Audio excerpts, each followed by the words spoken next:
20 जुलै रोजी कौल हेरिटेज सिटीमध्ये आपण स्वयं पुनर्विकास या विषयावरती एक कार्यशाळा आयोजित केलेली आहे आणि या कार्यशाळेमध्ये मार्गदर्शन करण्यासाठी विधान परिषदेचे गटनेते आणि मुंबई बँकेचे अध्यक्ष सन्माननीय प्रवीण भाऊ दरेकर स्वतः येणार आहेत आणि त्यांची टीम पूर्णपणे येऊन आपल्या वसईतल्या सर्व नागरिकांना मार्गदर्शन करणार आहे। स्वयं पुनर्विकास म्हणजे काय? आपण स्वतःच्या राहत्या बिल्डिंगचा स्वतः आपण विकास करू शकतो।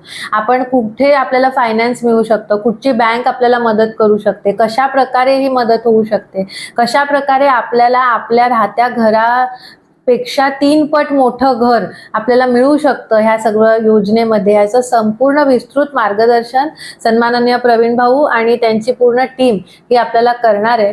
तर माझी तुमच्या निमित्ताने सर्व वसईतल्या नागरिकांना आग्रहाची माझी विनंती आहे की ज्यांच्या बिल्डिंग्सना 30 वर्ष पूर्ण झाले आहेत किंवा 20 वर्ष 25 वर्ष झालेली आहेत, ज्यांना आत्ता पुनर्विकास करायचा आहे किंवा भविष्यामध्ये स्वतः आपल्या बिल्डिंगचा पुनर्विकास करायचा आहे, तर सेल्फ रिडेव्हलपमेंट स्वयं पुनर्विकास हा खूप चांगला पर्याय आपल्याकडे उपलब्ध होऊ शकतो। आपल्याला आपल्या आत्ताच्या घरापेक्षा 3 पट मोठं घरही मिळू शकतं। तर हे सगळं कसं होऊ शकतं ह्याचीच माहिती घेण्याकरता उद्या सर्वांनी अवश्य या कार्यशाळेसाठी उपस्थित राहा आणि आम्ही जे इनिशिएटिव्ह घेतलेला आहे प्रवीण भाऊंच्या मार्गदर्शनाखाली तुम्ही सर्वजण जर उपस्थित राहिलात तर आमच्या सुद्धा प्रयत्नांना यश येईल आणि आपण सर्वजण मिळून वसईच्या एका नवीन विकासाच्या मार्गावर आपण वाटचाल करू। धन्यवाद।